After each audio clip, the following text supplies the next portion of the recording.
Hello student, स्वागत है आपका जीके साइंस क्लासेस में। आज हम पढ़ने वाले हैं क्लास 10 का चैप्टर नंबर फर्स्ट साइंस का, जिसका नाम है रासायनिक अभिक्रिया एवं समीकरण।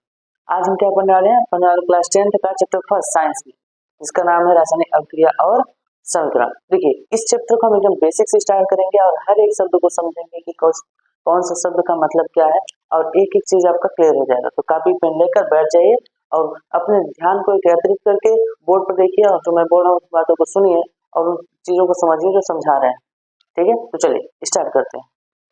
आज हम क्या पढ़ने वाले हैं? देखिए, हम पढ़ने वाले हैं क्लास 10 साइंस। क्लास 10 साइंस में हम पढ़ने वाले हैं आपका चैप्टर नंबर फर्स्ट। कौन चैप्टर पढ़ने वाले हैं? हम पढ़ने वाले हैं चैप्टर फर्स्ट, जिसका नाम है रासायनिक अभिक्रिया, रासायनिक अभिक्रिया एवं समीकरण।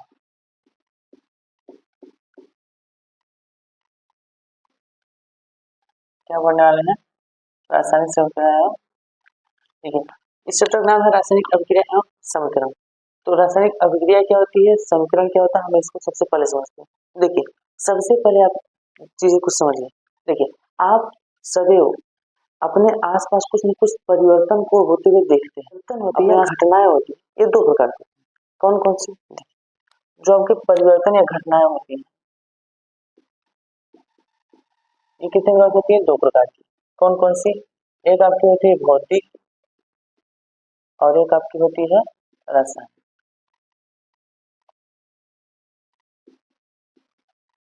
तो देखिए ध्यान से, जो भौतिक परिवर्तन होते हैं, भौतिक घटनाएं होती है, भौतिक परिवर्तन, और आपका क्या होता है? रासायनिक परिवर्तन। देखिए, जो आपका भौतिक परिवर्तन होता है, होता क्या क्या है? जैसे ये जो भौतिक परिवर्तन होता है वो भौतिक गुणों में परिवर्तन होता है, भौतिक आकार या भौतिक अवस्था में परिवर्तन होता है, इसलिए बोलते हैं भौतिक परिवर्तन। जैसे भौतिक परिवर्तन आप देख सकते हैं कि बर्फ का पिघलना। बर्फ का पिघलना क्या है? भौतिक घटना है, जो बर्फ फिर से जम सकता है।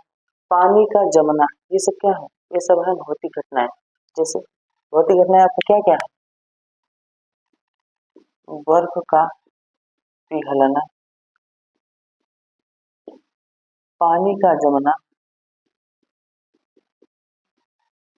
ये सब आपको क्या है? भौतिक घटना है। यानी ये सब परिवर्तन जो है भौतिक परिवर्तन है, ये दोबारा हो सकते हैं। लेकिन रासायनिक परिवर्तन में क्या होता है? जैसे आप देखिए, दूध से दही बनाना।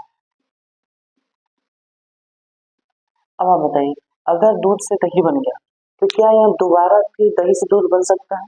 देखिए, अगर दूध से दही बन गया तो क्या दोबारा दही से दूध बन सकता है? नहीं बन सकता। यानी एक पदार्थ से दूसरा पदार्थ बन गया, एक नया पदार्थ बन गया। अब इससे दोबारा वो पदार्थ नहीं बन सकता। इस प्रकार परिवर्तन बोलते हैं रासायनिक परिवर्तन। जबकि देखिए, भौतिक परिवर्तन क्या होता है? बर्फ का पिघलना। देखिए, बर्फ पिघलेगा, फिर पानी बनेगा, और फिर पानी का जमना, पानी फिर से जम गया, फिर से क्या बन जाएगा? बर्फ बन जाएगा। देखिए, ये अभिक्रिया क्या है? भौतिक परिवर्तन है। ये कौन सा परिवर्तन है? भौतिक परिवर्तन। और ये कौन सा परिवर्तन है? आपका रासायनिक परिवर्तन। तो रासायनिक परिवर्तन को समझ में आया? देखिए, जो रासायनिक परिवर्तन होता है, एक्चुअल में रासायनिक परिवर्तन को ही कहते हैं रासायनिक रासायनिक अभिक्रिया। क्या बोलते हैं? रासायनिक अभिक्रिया। यानी रासायनिक परिवर्तन जो होता है उसे क्या होता है? रासायनिक अभिक्रिया। अब रासायनिक अभिक्रिया क्या होता है? देखिए, रासायनिक अभिक्रिया होता क्या है कि जब वही अभिक्रिया जिसमें कोई एक पदार्थ या एक से अधिक पदार्थ परस्पर क्रिया करके एक नए पदार्थ को बना देते हैं। किसको बना देते हैं? एक नए पदार्थ को बना देते हैं। और उस नए पदार्थ के जो भौतिक और रासायनिक गुण होते हैं वो इन दोनों पदार्थों से सदैव भिन्न होते हैं। कैसे होते हैं? एकदम अलग होते हैं। तो उस नए पदार्थ को जो बनता है उसके जो गुण होते हैं इसके गुण से अलग होते हैं। तो इसको बोलते हैं रासायनिक अभिक्रिया। क्या बोलते हैं? रासायनिक अभिक्रिया। देखिए, अब हम क्या देखेंगे? अब हम देखेंगे रासायनिक अभिक्रिया। रासायनिक अभिक्रिया। अब आप ध्यान समझिए, क्या रासायनिक अभिक्रिया होता है? रासायनिक अभिक्रिया देखिए, इसमें क्या होता है? जब या तो एक पदार्थ, या तो एक एक पदार्थ, देखिए एक या दो पदार्थ परस्पर क्या करते हैं? परस्पर परस्पर क्रिया करके एक नया पदार्थ बनाते हैं। क्या बनाते हैं? नया पदार्थ बनाते हैं।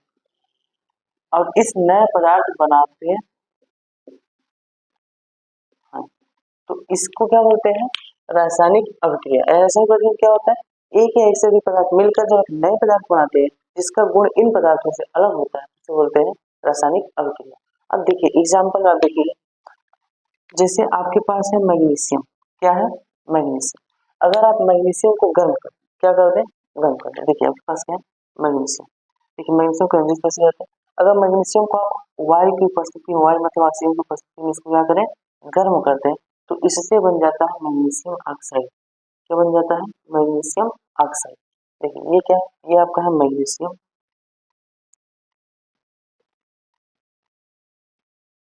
और ये क्या है आपका?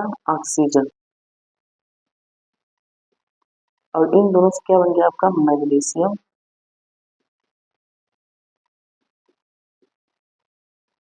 Magnesium oxide. अब ध्यान से देखिए, मैग्नीशियम को जब ऑक्सीजन के साथ अभिक्रिया कराया गया तो एक नया पदार्थ है जिसका नाम है मैग्नीशियम ऑक्साइड। और इस नए पदार्थ में मैग्नीशियम ऑक्साइड का जो गुण होता है, इनके दोनों गुणों से क्या होता है? अलग होता है। तो इसे बोलते हैं क्या? रासायनिक अभिक्रिया। यानी जब दो या एक, खुद एक ही पदार्थ या एक से अधिक पदार्थ मिलकर जब एक नया पदार्थ बनाते हैं तो इसे क्या बोलते हैं? रासायनिक अभिक्रिया।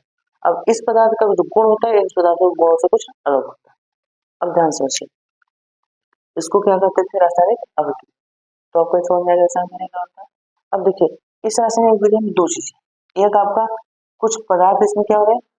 बनने के लिए प्रयुक्त हो रहे हैं। तो जो पदार्थ प्रयुक्त होते हैं या प्रयोग किए जाते हैं बनने के लिए, इनको कहा जाता है, देखिए इनको क्या कहा जाता है? इनको कहा जाता है अभिकारक। इनको क्या कहा जाता है?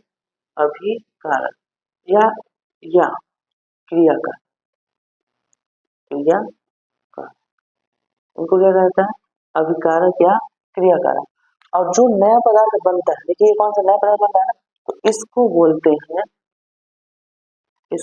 हैं उत्पाद। क्या बोलते हैं? उत्पाद।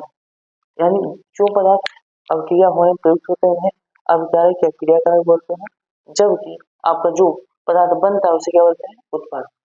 और इन दोनों को किसी एक तीर से दिखाते हैं कि ये दोनों मिलकर एक नया पदार्थ बना। तो ये आपका क्या हो गया? ये आपका रासायनिक अभिक्रिया। समझ में आया? चलिए इसको कर लिए, हम आगे बढ़ते हैं। देखिए इसके आगे हम क्या पढ़ेंगे? अब रासायनिक अभिक्रिया हमने पढ़ लिया, अब हम पढ़ेंगे रासायनिक समीकरण। देखिए रासायनिक समीकरण क्या होता है, हम क्या पढ़ेंगे? अब पढ़ेंगे रासायनिक समीकरण। अब देखिए रासायनिक समीकरण होता है, तो रासायनिक समीकरण आपको यहाँ दिख जाए, आप देख सकते हैं परिभाषा क्या होता है क्या बोले समझिए। देखिए जब कोई रासायनिक अभिक्रिया हो रही है तो उस अभिक्रिया में जो आपके अभिकारक और उत्पाद हैं, यानी जो तत्व या पदार्थ प्रयोग हो रहे हैं, उनका आपका संक्षिप्त रूप में जो तत्व उनका सूत्र होता है, उन सूत्रों के रूप में व्यक्त करना ही रासायनिक समीकरण। रासायनिक समीकरण होता क्या है? रासायनिक अभिक्रिया को उसके सूत्र के रूप में लिखना क्या है? रासायनिक समीकरण। जैसे आपके पास अगर कोई अभिक्रिया है, आपके पास कोई भी अभिक्रिया है, जैसे आप मान लीजिए आपके पास क्या है? आपके पास एक कैल्शियम कार्बोनेट। क्या है? Calcium carbonate. अब कैल्शियम कार्बोनेट को क्या किया? आप गर्म कर दिए, तो ये बना दिया क्या? Calcium, calcium oxide, oxide. और देखिए कैल्शियम कार्बोनेट जब करें कैसे ऑक्साइड है, तो क्या बनाया क्या? Carbon dioxide. क्या बनाया? Carbon dioxide. अब ध्यान समझिए, देखिए कैल्शियम कार्बोनेट आपके पास था, आपने इसको क्या कर दिया? आपने इसको गर्म कर दिया। क्या कर दिया? गर्म कर दिया। जब आपने इसे गर्म कर दिया तो क्या बना दिया? कैल्शियम ऑक्साइड और कार्बन डाइऑक्साइड। तो देखिए ये आपका क्या है? ये एक आपकी रासायनिक अभिक्रिया है। ये क्या है? रासायनिक अभिक्रिया। अब इस रासायनिक अभिक्रिया को देखिए, जो यहाँ पर अभिकारक और उत्पाद बने, इनको आप अगर सूत्र के रूप में लिख दें तो जो सब बनेगा उसे बोलते हैं रासायनिक समीकरण। तो देखिए कैल्शियम कार्बन का सूत्र क्या होता है? कैल्शियम कार्बन का सूत्र होता है CaCO3। इसको क्या कर रहे हैं? गर्म कर। तो इसको जब गर्म कर रहे हैं तो क्या बन रहा है? देखिए इसको हम करें कैल्शियम ऑक्साइड। कैल्शियम ऑक्साइड को क्या होता है CaO प्लस, कार्बन डाइऑक्साइड से होता है CO2। तो ध्यान समझिए, कैल्शियम कार्बन गर्म करने पर calcium oxide plus carbon dioxide बना। देखिए इसको कहते हैं रासायनिक अभिक्रिया और इसको बोलते हैं रासायनिक समीकरण। समीकरण क्या होता है, रासायनिक अभिक्रिया का संक्षिप्त रूप होता है, तो इसको क्या बोलते हैं रासायनिक समीकरण। तो आपको रासायनिक समीकरण समझ में आ गया। चलो इसको देखिए। अब इसके बाद देखिए क्या आता है, रासायनिक समीकरण के बाद आता है कि रासायनिक समीकरण को संतुलित करना। रासायनिक समीकरण को संतुलित करना, तो आप रासायनिक समीकरण को कैसे संतुलित करेंगे, तो आप क्या लिखने वाले हैं। देखिए अब आता है रासायनिक समीकरण को संतुलित करना। रासायनिक समीकरण को संतुलित संतुलित करना। क्या करना है आपको, रासायनिक समीकरण को संतुलित करना। देखिए रासायनिक समीकरण को संतुलित करने का मतलब क्या है कि जब रासायनिक समीकरण हो बनता है तो उसमें कुछ तत्व के मान बराबर नहीं होते, तो उनको हमको बराबर करना होता है। तो उनको जो बराबर करने की जो क्रिया होती है उसे बोलते हैं संतुलित करना। अब संतुलित करने की 4 विधियां होती है। कितनी विधियां होती है, 4 विधियां। देखिए इस संतुलित करने की 4 विधि होती है। कितनी विधि होती है, 4 विधि होती है। अब कौन कौन सी होती है, तो देखिए जो पहला विधि उसको बोलते हैं जांच तथा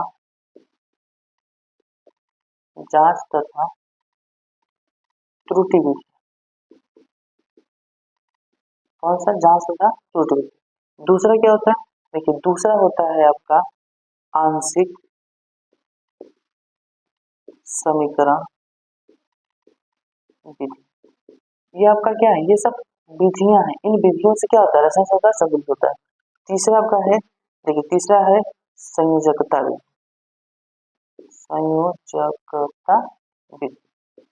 अब चौथा और लास्ट आपका क्या है, चौथा और लास्ट आपका है आयनिक समीकरण। आयनिक सॉरी आयनिक समीकरण विधि। देखिए ये 4 विधियों से रासायनिक समीकरण को संतुलित किया जाता है। लेकिन अब ये 4 विधियां आपको क्लास 10th में मात्र एक विधि पढ़ना है, और कौन सी विधि है, जांच तथा त्रुटि विधि। कौन सा, जांच तथा त्रुटि विधि। तो आपको सिर्फ यही की विधि पढ़ना है कि जांच और त्रुटि विधि क्या होता है। तो आप इसको थोड़ा सा नोट कर लीजिए, फिर हम आगे बढ़ते हैं। जांच और त्रुटि विधि से रासायनिक समीकरण को कैसे संतुलित किया जाता है हम ये देखेंगे। तो जल्दी देखेंगे जांच और त्रुटि विधि से रासायनिक समीकरण को संतुलित कैसे करना है। देखिए हम क्या देखने वाले हैं, जांच जांच और त्रुटि विधि। त्रुटि विधि से रासायनिक समीकरण को क्या करेंगे, संतुलित करेंगे। तो चलिए आपके पास कोई रासायनिक समीकरण है, यहाँ पर आपके पास एक छोटा सा समीकरण लेते हैं। जैसे आपके पास क्या हो सकता है, आपके पास है सोडियम की क्रिया करा रहे हैं जल से। किससे करा दे रहे हैं, जल से। देखिए बनाता क्या है, सोडियम जब जल से क्रिया करता है तो बनाता है सोडियम हाइड्रोक्साइड प्लस हाइड्रोजन। क्या बनाता है, देखिए सोडियम जब जल से क्रिया होती है क्या होता है, सोडियम हाइड्रोक्साइड प्लस बनाता है जल। देखिए जल से क्रिया सोडियम हाइड्रोक्साइड प्लस हाइड्रोजन बनाता है, जल नहीं बनाता, हाइड्रोजन बनाता है। तो अब देखिए इस अभिक्रिया में आप देखेंगे, देखिए सोडियम यहाँ पर एक को, यहाँ पर सोडियम एक, यहाँ देखिए हाइड्रोजन 2, यहाँ पर हाइड्रोजन एक, यहाँ है 2, यहाँ है, तो 3 हाइड्रोजन, ऑक्सीजन 1 है, ऑक्सीजन।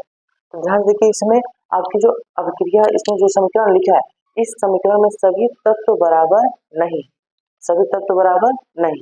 तो हमको इसको क्या करना है, बराबर करना है। बराबर मतलब संतुलित करना है। संतुलित करने के लिए हम कौन सी विधि बनाएंगे, जांच तथा त्रुटि विधि। तो सबसे पहले हम जांच करेंगे कि कौन कौन बराबर है और कौन बराबर नहीं। तो आप जब जांच करेंगे तो देखिए आप यहाँ पे एक छोटा सा समीकरण बनाएंगे। क्या बनाएंगे, समीकरण। इसमें क्या लिखेंगे आप, यहाँ लिखेंगे, देखिए ऐसे लिखेंगे आप एक तत्व, यहाँ लिखेंगे आप। देखिए ये आपका कौन सा पक्ष है, ये आपको अभी बताए थे, ये आपका है अभिकारक। ये कौन सा पक्ष है, ये आपका है अभिकारक, और ये आपका क्या है, ये आपका है उत्पाद। क्या है, उत्पाद।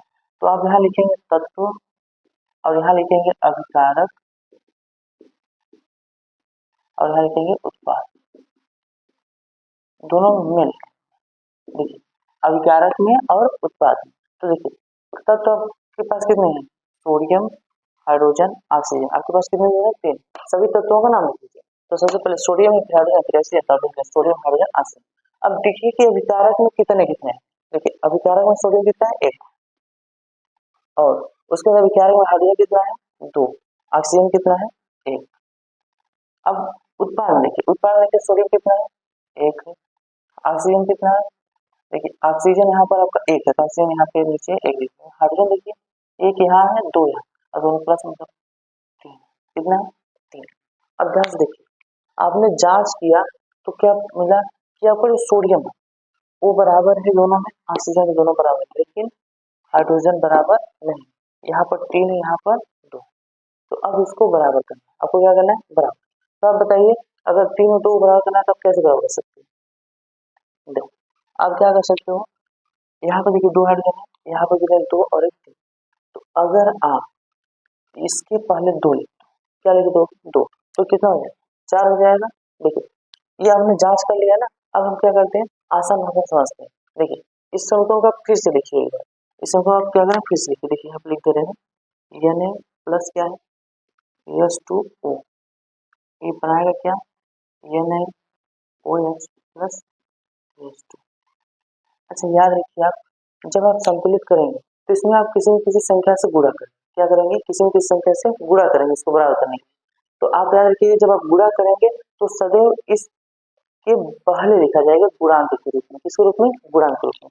कभी भी आप नीचे या फिर यहाँ पर इस तरीके से नहीं लिखेंगे, क्योंकि यहाँ से अगर आप लिखेंगे तो सूत्र बदल का मान बदल जाएगा या सूत्र बदल जाएगा। तो आप जब संतुलित करेंगे तो आप सूत्र नहीं बदलेंगे, आप सिर्फ गुणांक बदलेंगे। क्या बदलेंगे, गुणांक।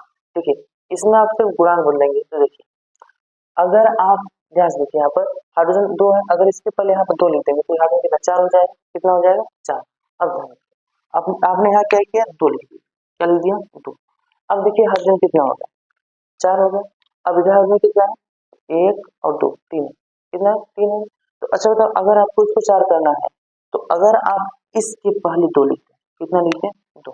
तो अब ध्यान से देखिए हाइड्रोजन कितना, देखिए 2 और यहाँ पर 2, 2 दूनी 4, हाइड्रोजन इधर है, और यहाँ देखिए 2 मतलब यहाँ 2 हाइड्रोजन है और 2 हाइड्रोजन, तो हाइड्रोजन यहाँ पे क्या हो गया, बराबर हो गया, हाइड्रोजन क्या हो गया, बराबर। तो अब इसको लिखने के बाद आप फिर से एक बार जांच लिख करेंगे, क्या करेंगे, जांच करेंगे। तो देखिए जैसे आप यहाँ बनाए तो वैसे फिर अगर जांच करेंगे आप तो क्या लिखेंगे, यहाँ पर फिर से लिखेंगे तत्व, अभी फिर लिखेंगे अभिकारक में और फिर लिखेंगे इसमें उत्पाद में, उत्पाद में। तो देखो तत्व कहाँ है, अभिकारक में और उत्पाद में। तो सबसे पहले तत्व क्या लिखेंगे, वो सोडियम, हाइड्रोजन, ऑक्सीजन। तो देखिए सोडियम अब भी इसमें कितना है, एक ही है उत्पाद में, और हाइड्रोजन देखिए अब कितना हो गया, 2 दूना 4, यानी हाइड्रोजन 4 हो गया। ऑक्सीजन अब देखिए 2 हो गया, यहाँ से भी 2 गुणा करो, कितना हो गया, 2। अब आप ये उत्पाद में अगर आप देखेंगे तो देखिए उत्पाद में सोडियम कितना है आपका, सोडियम आपका है 2, कितना है, 2। अब देखिए ऑक्सीजन कितना है, 2 का यहाँ गुणा होगा, तो मतलब ऑक्सीजन है आपका 2, ऑक्सीजन नीचे लिखिए, ऑक्सीजन का ऑक्सीजन नीचे, ऑक्सीजन नीचे लिखिए। फिर हाइड्रोजन देखिए यहाँ पर कितना है, 2 और 2 यानी 4, कितना, 4। अब आप फिर से चेक कीजिए, देखिए आपने लिख लिया, अब चेक कीजिए इसको। देखिए सोडियम 1 2 यानी सोडियम अब बराबर नहीं, पहले बराबर था लेकिन सोडियम बराबर नहीं, लेकिन हाइड्रोजन बराबर है और ऑक्सीजन भी क्या है, बराबर। तो बताइए सोडियम कितना था, देखिए अभिकारक में सोडियम मात्र 1 है, उत्पाद में कितना होगा, और अगर आप इसके पहले 2 लिख देंगे तो बताइए सोडियम बराबर हो जाएगा, सोडियम बराबर हो जाएंगे। तो आप क्या करेंगे, यहाँ पर आपके पास सूत्र क्या है, Na प्लस H2O, ये अभिक्रिया बना क्या रहा है, देखिए यहाँ पर आपने 2 लिख दिया, कितना लिख दिया, देखिए अब क्या हो गया, 2, तो 2 अभी बना क्या रहा है, 2 NaOH प्लस H2, ये बनाना है। अब आपने यहाँ चेक करके देखा कि सोडियम अभिकारक में एक ही है लेकिन उत्पाद में 2, तो अगर आपको सोडियम बराबर करना है तो सोडियम के गुणांक में यहाँ 2 लिख सकते हैं, क्या लिख सकते हैं, 2। अब ध्यान से देखिए आप कि इसमें बराबर है कि नहीं। तो आप देखोगे तो देखिए सोडियम भी आपका 2 हो गया, हाइड्रोजन भी 4 है, ऑक्सीजन 2, यानी आपका क्या हो गया, बराबर। यानी ये क्या हो गया, समीकरण जो था आपका, समीकरण कैसा हो गया, संतुलित हो गया, संतुलित हो गया। समीकरण कैसा होगा, संतुलित हो गया। तो देखिए आपने इस विधि से, जिस विधि से किया उस विधि का नाम है जांच और त्रुटि विधि। आपने पहले जांच किया कौन कौन बराबर है कौन कौन नहीं, फिर उसको क्या किया, सही किया। जो उसमें त्रुटि थी उस त्रुटि को आपने सुधारा, फिर आपने जांच किया कि सही कि नहीं, तो कुछ सही हुआ कुछ उसमें फिर से नई त्रुटि उत्पन्न हुई, तो फिर से आप उसे क्या किया, सुधार दिए। इस तरीके से आपका समीकरण क्या हो गया, संतुलित हो गया। और इसी को बोलते हैं जांच तथा त्रुटि विधि, यानी जांच और त्रुटि विधि को समीकरण शुद्ध करना आ गया, समीकरण को संतुलित करना आ। तो इसी प्रकार आप और भी इसको क्वेश्चन कीजिए, जिससे आपको हम दे रहे हैं, आप अपना इसको बैठ कर करिएगा। ये SW वैसे तो आप घर पे बैठे हैं, फिर भी आप इसको SW ग्रुप में करिएगा। यहाँ दे रहे हैं एल्युमिनियम की गैस सल्फ्यूरिक अम्ल से कराते हैं, तो ये बनाता है एल्युमिनियम सल्फेट प्लस हाइड्रोजन। अब आपको इस समीकरण को इसी विधि से हल करना है। इस समीकरण को इसी विधि से आपको हल करना है। आप घर पर जरूर ट्राई कीजिएगा, और नहीं आएगा तो कल में बताइएगा, आपको डेफिनेटली आएगा। आप इसको एक बार फिर से समझ लीजिएगा और फिर करेंगे, आपको डेफिनेटली आएगा। चलिए इसको नोट कर लीजिए, आगे बढ़ते हैं। ठीक है, इसके बाद एक बहुत ही महत्वपूर्ण बहुत छोटा सा टॉपिक है कि आपको समीकरण को शुद्ध रूप में लिखना है, यानी समीकरण को इन्फॉर्मेटिव बनाना है। कैसा बनाना, इन्फॉर्मेटिव मतलब कि आप समीकरण को देख कर बता सकें कि इसमें कौन सा पदार्थ जो है वो किस अवस्था में है और वो क्या कर रहा है। तो देखिए इसके लिए आप क्या पढ़ेंगे, समीकरण को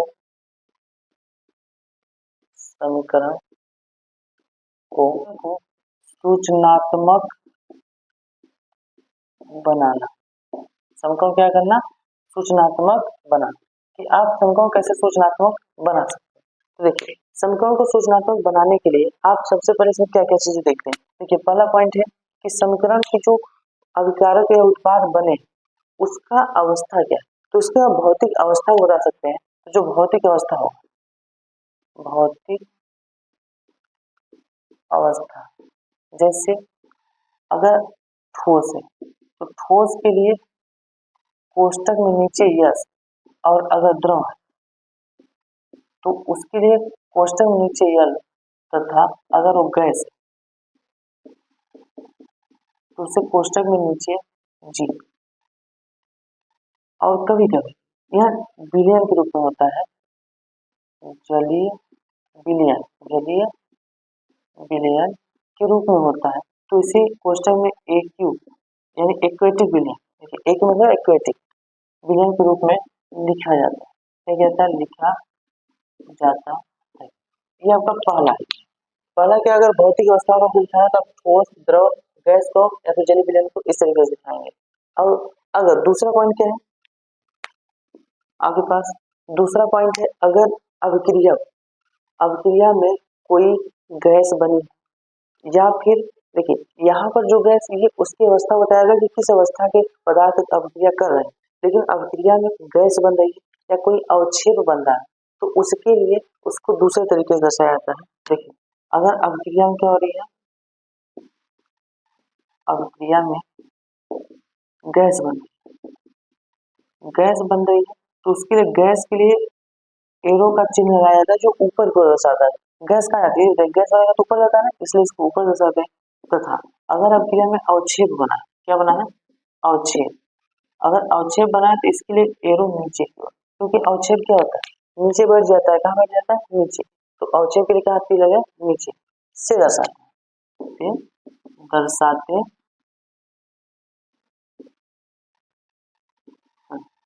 ठीक है, अभिक्रिया में अगर गैस है तो गैस को ऊपर की ओर रखते हैं, अवक्षेप को नीचे से दर्शाते हैं। अब इसके बाद अगर आप अभिक्रिया को क्या कर रहे हो, गर्म कर रहे हो, अभिक्रिया को क्या कर रहे हो, तो गर्म कर रहे हो, तो उसके ऊपर या नीचे डेल्टा का चिन्ह लगा दिया जाता है। देखिए अगर आप क्या कर रहे हो, अभिक्रिया को, तीसरा पॉइंट है अगर आप अभिक्रिया को गर्म कर, अभिक्रिया को गर्म कर, यानी पदार्थ को गर्म कर रहे हो तो गर्म के लिए डेल्टा लगा दिया जाता है। क्या लगा दिया जाता है, डेल्टा सी दर्शाते हैं।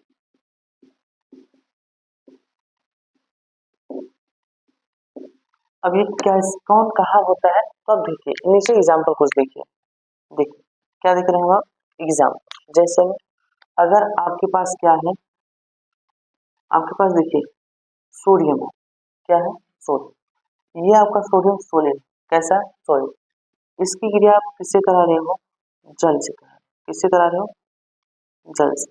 तो जल आपका क्या होगा, देखिए जल आपका लिक्विड, कैसा है लिक्विड, तो ये बनाएगा आपका क्या, सोडियम हाइड्रोक्साइड। देखिए क्या बनाएगा, सोडियम हाइड्रोक्साइड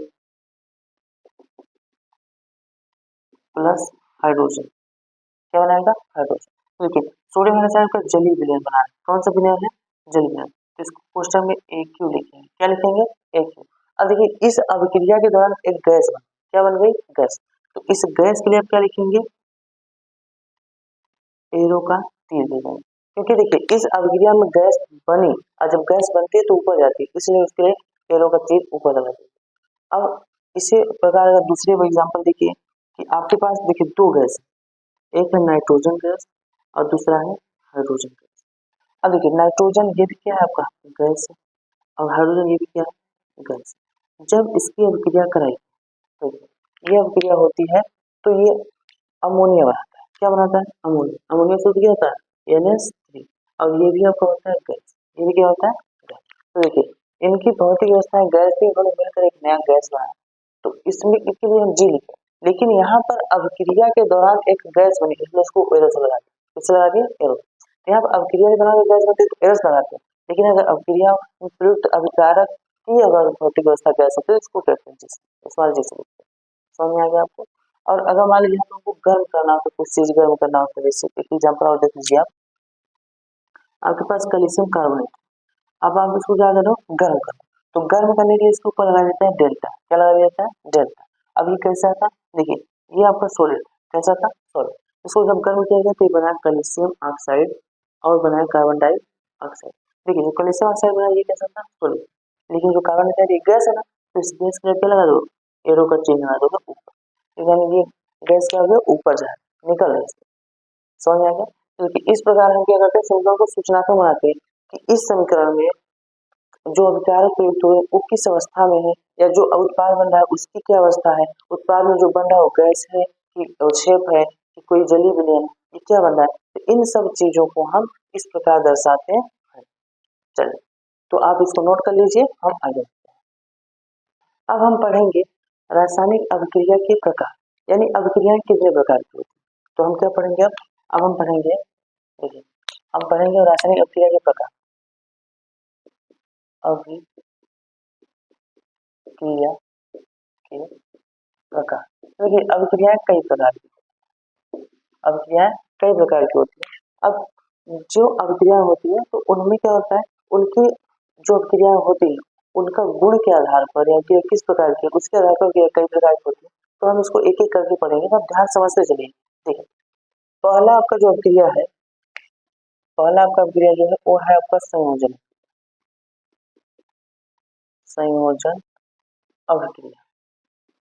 अब संयोजन अभिक्रिया क्या होती है, संयोजन अभिक्रिया, संयोजन अभिक्रिया होती क्या है, देखिए जब दो या दो से अधिक पदार्थ मिलकर एक नए पदार्थ बनाते हैं या एकल नए पदार्थ बनाते हैं तो उसको बोलते हैं संयोजन अभिक्रिया।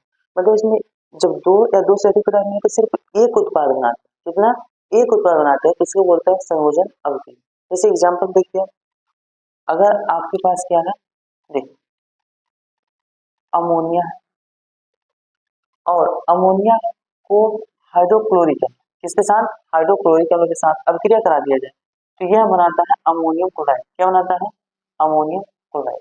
देखिए इसलिए क्या है, ये आपका है अमोनिया, ये क्या है अमोनिया, और ये आपका क्या है, ये है आपका हाइड्रोक्लोरिक अम्ल। इन दोनों की जब अभिक्रिया कराते हैं तो देखिए एकल उत्पाद, अकेला उत्पाद क्या बन रहा है अमोनियम क्लोराइड, क्या बन रहा है अमोनियम क्लोराइड। देखिए इसमें क्या हुआ, दो पदार्थ मिलकर एक उत्पाद को बनाया, तो इस प्रकार की अभिक्रिया क्या होते हैं संयोजन अभिक्रिया। लेकिन नाम में संयोजन, संयोजन जोड़ना, दो या दो से अधिक पदार्थ मिलकर जब एक नया पदार्थ बनाते हैं तो सिर्फ एक पदार्थ बनाते हैं, इसके साथ कोई अन्य पदार्थ नहीं बनता, सिर्फ एक पदार्थ बनता है, जिसको क्या बोलते हैं संयोजन अभिक्रिया। क्या बोलते हैं संयोजन अभिक्रिया। एक एग्जाम्पल आप और देख लीजिए, जैसे हो गई, ये आपका एग्जाम्पल ए था। अब बी, जैसे आपके पास कोई कोयला है, क्या है कोयला, देखिए आपके पास क्या है कोयला, तो कोयला को सी से दर्शा दे रहे हैं, किससे सी से। या अगर आप कोयले को जलाते हैं, कोयले किसको जलाते हैं, ऑक्सीजन की उपस्थिति में जलाते हैं, किसको उपस्थिति में, ऑक्सीजन की, ये क्या हो गया आपका ऑक्सीजन। तो देखिए जब आप कोयले को ऑक्सीजन की उपस्थिति में जलाते हैं तो क्या होता है, कार्बन डाइऑक्साइड, क्या होता है, कार्बन डाइऑक्साइड। तो ये भी आपका क्या है, संयोजन, ये भी कौन सी क्रिया है, संयोजन। इसमें देखिए दो पदार्थ मिलकर एक नया पदार्थ बना रहे हैं, ये भी आपका क्या है, संयोजन अभिक्रिया। संयोजन अभिक्रिया के बाद आपका दूसरा आता है, अब देखिए आपने क्या किया, पहले संयोजन पढ़ लिया, संयोजन में क्या पढ़ लिया, अब वियोजन। दूसरा आपका क्या है, दूसरा आपका जो क्रिया है वो है वियोजन, वियोजन अभिक्रिया। अब वियोजन अभिक्रिया क्या होती है, देखिए वियोजन अभिक्रिया क्या होती है, तो एक्चुअल में जब एक पदार्थ टूट कर दो या दो से अधिक पदार्थ बनाता है, या दो से अधिक पदार्थों में टूट जाता है, तो इस प्रकार की अभिक्रिया को बोलते हैं वियोजन। क्या बोलते हैं, वियोजन। यानी जब एक पदार्थ क्या होता है, टूट कर एक दो या दो से अधिक पदार्थ बनाता है तो उसको बोलते हैं वियोजन अभिक्रिया। यानी इसमें क्या होता है, देखिए आपके पास एक पदार्थ था, कितना था, एक पदार्थ, अब ये टूट जाएगा किसमें, दो या दो से अधिक पदार्थ।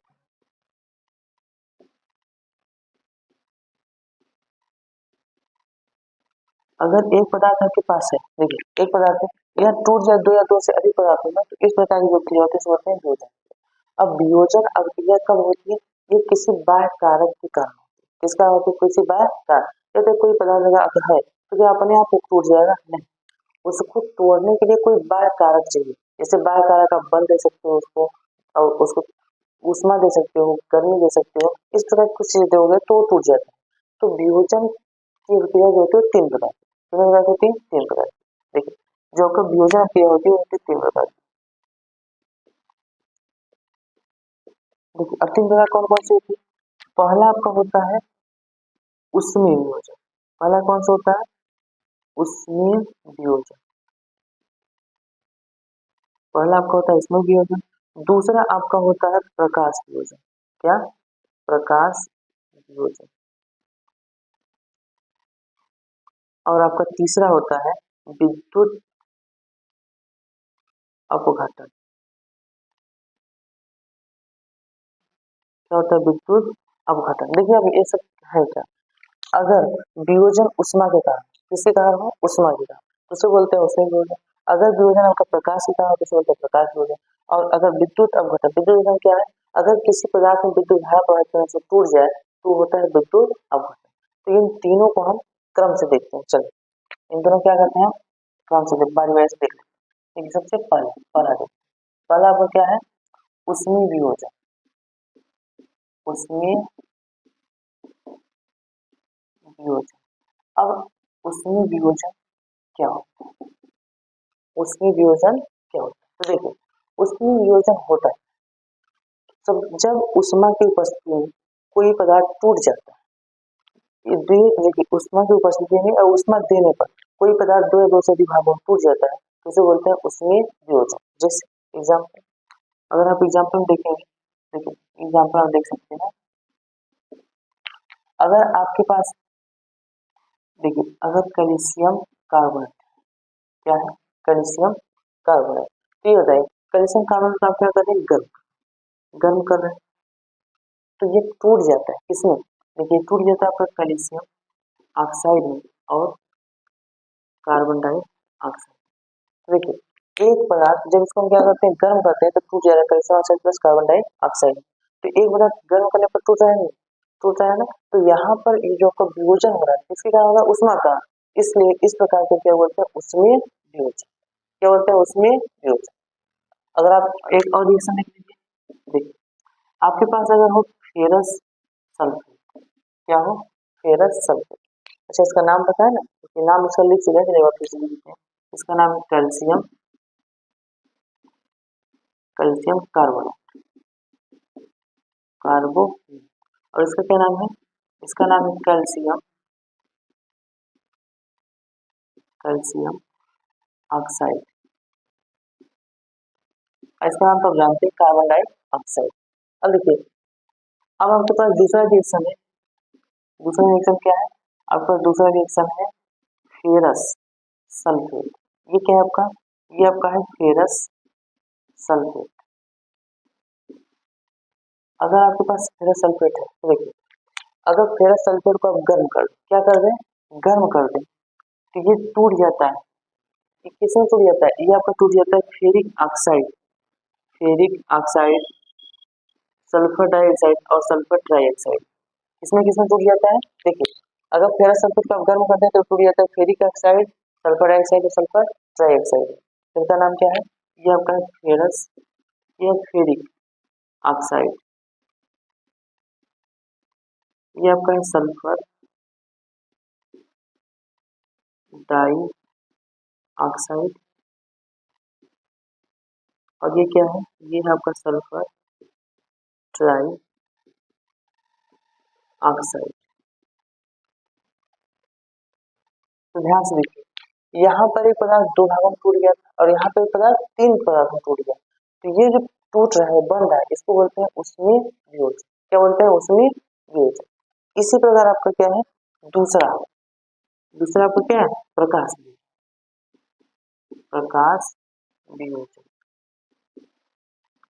देखिए, प्रकाश वियोजन में क्या होता है, प्रकाश वियोजन में जब प्रकाश की उपस्थिति में या प्रकाश के प्रभाव के कारण कोई पदार्थ टूट जाए तो उसे बोलते हैं प्रकाश वियोजन। जैसे अगर आपके पास है कोई एक पदार्थ है, उसे सिल्वर क्लोराइड, क्या है, सिल्वर क्लोराइड, AgCl, एक किसका सूत्र है, ये आपका है सिल्वर क्लोराइड का, सिल्वर क्लोराइड।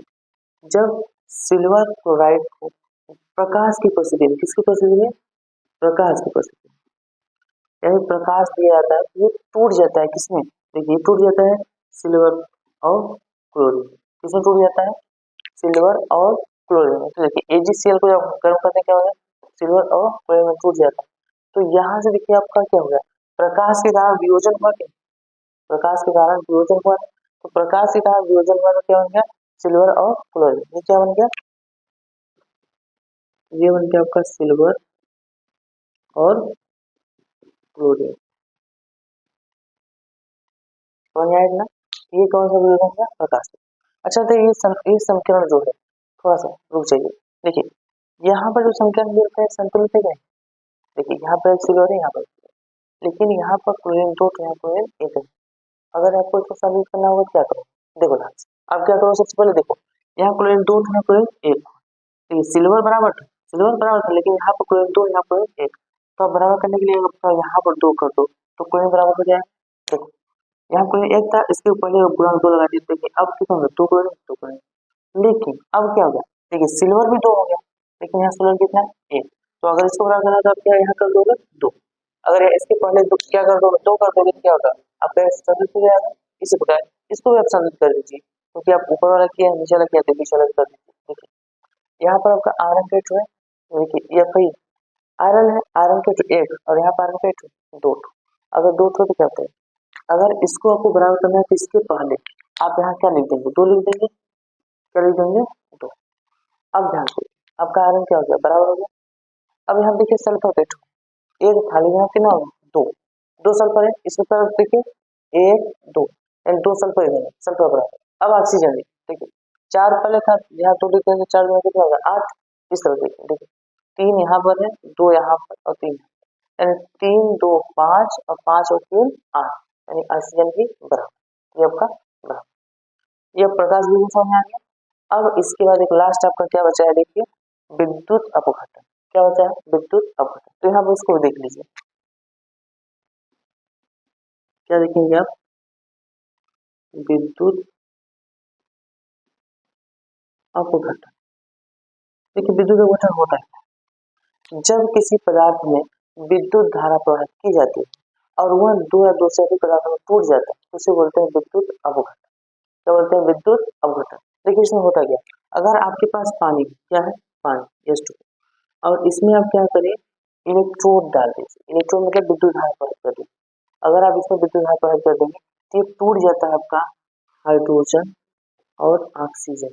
किसमें टूट जाता है, हाइड्रोजन तथा ऑक्सीजन में, किसकी उपस्थिति में, विद्युत अपघटन में, विद्युत अपघटन। विद्युत अपघटन यानी अगर आप पानी का, जल का या H2O किसका होता है? जल का। अगर जल का आप क्या कराते हैं, विद्युत अवतरण कराते हैं तो टूट जाता है हाइड्रोजन और ऑक्सीजन। किसमें टूट जाता है? हाइड्रोजन और ऑक्सीजन।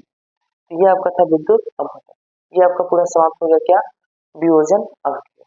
चलिए इसको नोट कर लीजिए। अच्छा इसको संतुलित कर लीजिए आप। देखिए H2O, ध्यान देखिए यहाँ पर 2 हाइड्रोजन, यहाँ पे कितने आ गए? 2 हाइड्रोजन। लेकिन ऑक्सीजन यहाँ 2, यहाँ ऑक्सीजन कितना? 1 है। तो आपको संतुलित करना है, इसके पहले क्या करो? 2 कर दो। अब देखो ध्यान से, 2 आपका ऑक्सीजन हो गया, ऑक्सीजन बराबर। लेकिन अब फिर से देखो इसको, देखिए 2 आप यहाँ किए तो 2 और 2 हाइड्रोजन 4 है। यहाँ पर कितना है? 2 है। तो अगर आप इसके पहले भी 2 कर देंगे तो ये बराबर हो जाएगा। फिर आपका क्या हो गया? संतुलित। चलिए इसको नोट कर लीजिए, हमारे ओर। चलिए इसके आगे अब आपका क्या है? इसके बाद आपका है देखिए हमने कहा तक पढ़ा, वियोजन क्रिया तक पढ़ लिया, दूसरा पढ़ लिया। अब तीसरा आपका है, तीसरा क्या है? देखिए तीसरा आपका है प्रतिस्थापन अभिक्रिया। क्या है? प्रतिस्थापन अभिक्रिया। प्रतिस्थापन अभिक्रिया या इसे बोलते हैं विस्थापन अभिक्रिया।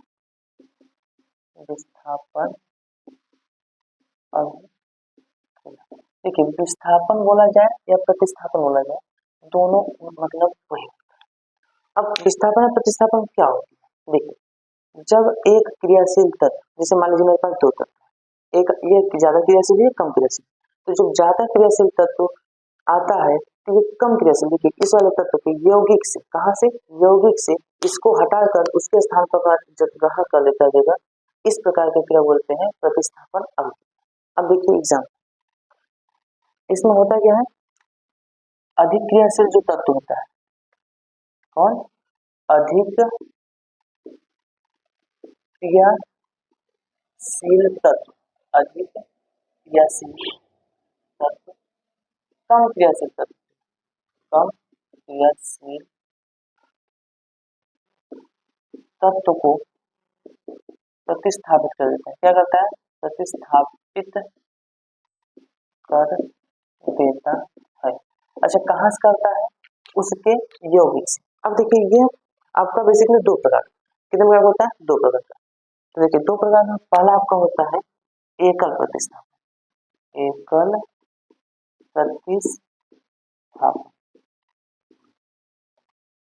देखिए एकल प्रतिस्थापन क्या होता है?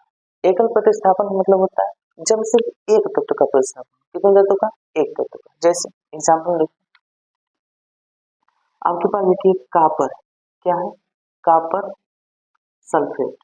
चलिए इसको पहले लिखते हैं। देखिए आपके पास है जिंक और कापर सल्फेट। देखिए ये आपका क्या है? ये आपका है जिंक।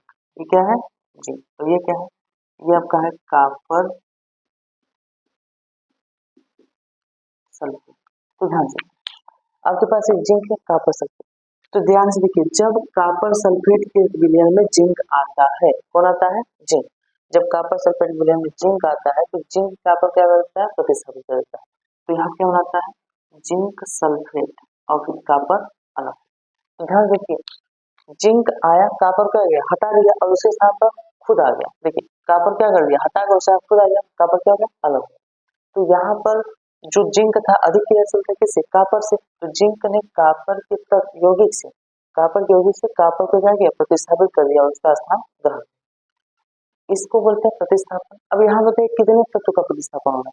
यहाँ पर सिर्फ एक तत्व का प्रतिस्थापन हो रहा है। कितने तत्व का हो रहा है? एक तत्व। इसलिए इसको कहा जाता है एकल प्रतिस्थापन। तो आपका क्या है? ये जिंक के कापर सल्फेट, यहाँ क्या बनाया है? देखिए ये बनाया आपका जिंक सल्फेट। क्या बनाया है? जिंक सल्फेट और फिर बनाया है कापर। क्या क्या बना है? जिंक सल्फेट और कापर। तो ये आपका कौन था? एकल प्रतिस्थापन। अब इसके बाद आता है आपका द्वि प्रतिस्थापन। इसके बाद क्या आता है?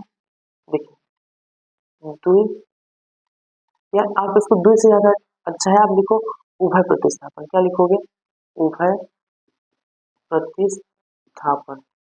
उभय प्रतिस्थापन मतलब क्या होता है? इसमें इसमें एक से अधिक तत्व का प्रतिस्थापन होता है। कितना? एक से अधिक या 2 तत्वों का प्रतिस्थापन होता है। देखिए कैसे इसमें होता क्या है? जब 2 प्रकार, 2 आपके क्या आते हैं? यौगिक आते हैं और उन दोनों यौगिकों में तत्वों का या छोटे यौगिकों का विनिमय, विनिमय मतलब अदला बदली, तो इस प्रकार की जो परिवर्तन होता है, इस प्रकार के जो प्रतिस्थापन होता है उसको क्या बोलते हैं? उभय प्रतिस्थापन। ठीक, उभय प्रतिस्थापन में से आपके पास है, आपके पास क्या है, सिल्वर नाइट्रेट की क्रिया करा दो पोटेशियम क्लोराइड से। देखिए क्या, ये आपका है सिल्वर नाइट्रेट, इसकी क्रिया किसे करा दो, पोटेशियम क्लोराइड से।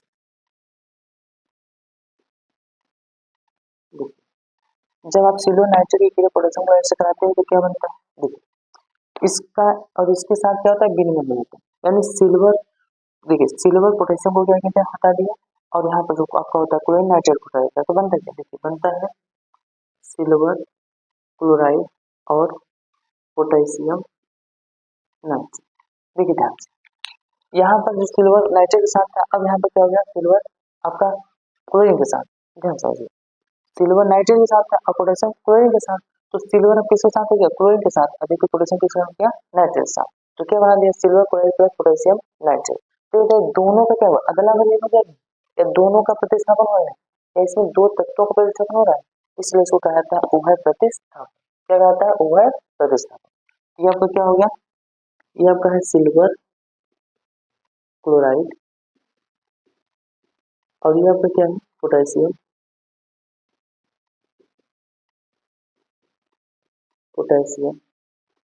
नाइट्रेट।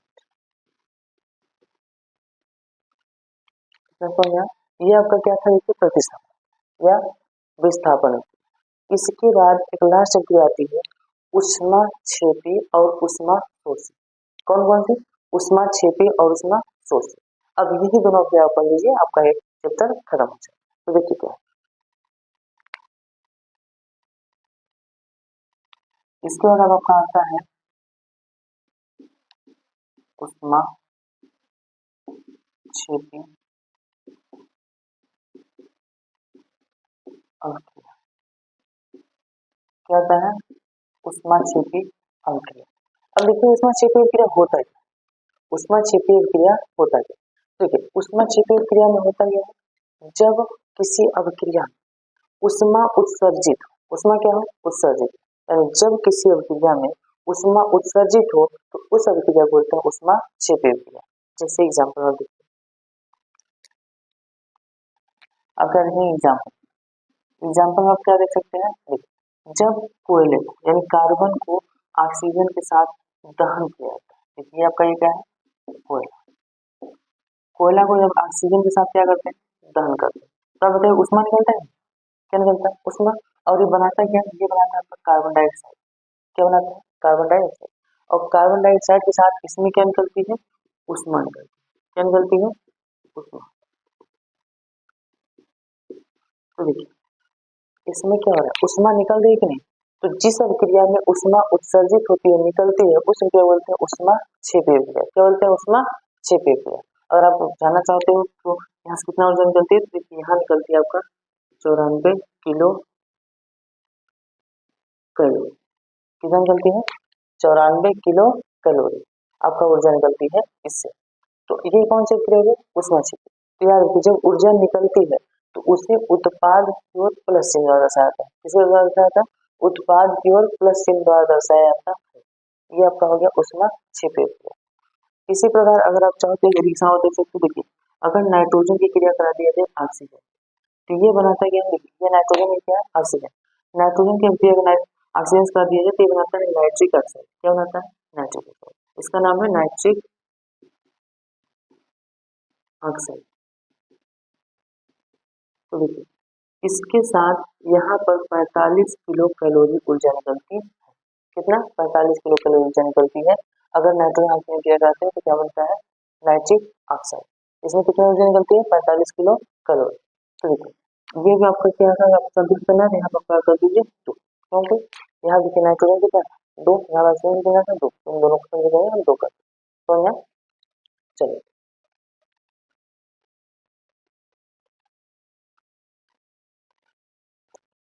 देखिए इसके बाद उष्मा क्षेपी क्रिया के बाद आपका एक और अंतिम क्रिया है जिसका नाम है, देखिए ये कौन सा है, तीसरा तक आप पढ़े थे, तीसरा बजे आपका चौथा था, अब है पांचवा। पांचवा क्या है, उष्मा शोषी, उष्मा शोषी अभिक्रिया। अब देखिए उष्मा शोषी क्रिया मतलब क्या होता है? उष्मा का शोषण करने वाले यानी उष्मा को अवशोषित करने वाली वह क्रिया जो उष्मा का अवशोषण करती है उसे बोलते हैं उष्मा शोषी अभिक्रिया। तो उष्मा शोषी क्रिया क्या होती है? ऐसी क्रिया जिसमें उष्मा का अवशोषण उसको बोलते हैं उष्मा शोषी क्रिया। जैसे एग्जाम्पल में देखिए, अगर नाइट्रोजन की क्रिया आपको अवशेष कराना है तो इससे बनता क्या है? Nitric oxide. देखिए क्या बनता है? Nitric oxide.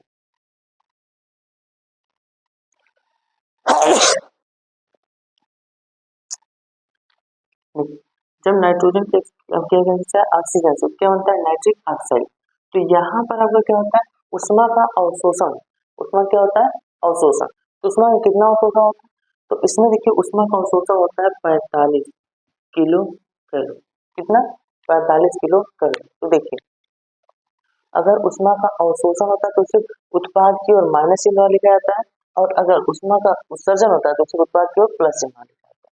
देखिए यहाँ पर और इसका क्या उत्सर्जन हो जाता है, इसमें उष्मा क्षेत्र तो प्लस लिख दो, और यहाँ पर क्या अवशोषण चाहिए, ये समझ आएगा आपको। यह वह क्या है? उष्मा शोषित क्रिया।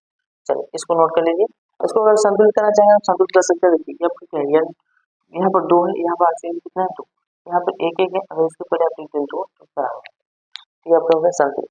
तो ये आपके थे अभिक्रियाओं के प्रकार, रासायनिक अभिक्रिया की जब होती है तो आपने 5 प्रकार की अभिक्रिया पढ़े। एक एक शब्द को आपने समझा अच्छे से। चलिए इसको नोट कर लीजिए। आपका अभिक्रियाओं के प्रकार खत्म हो गया।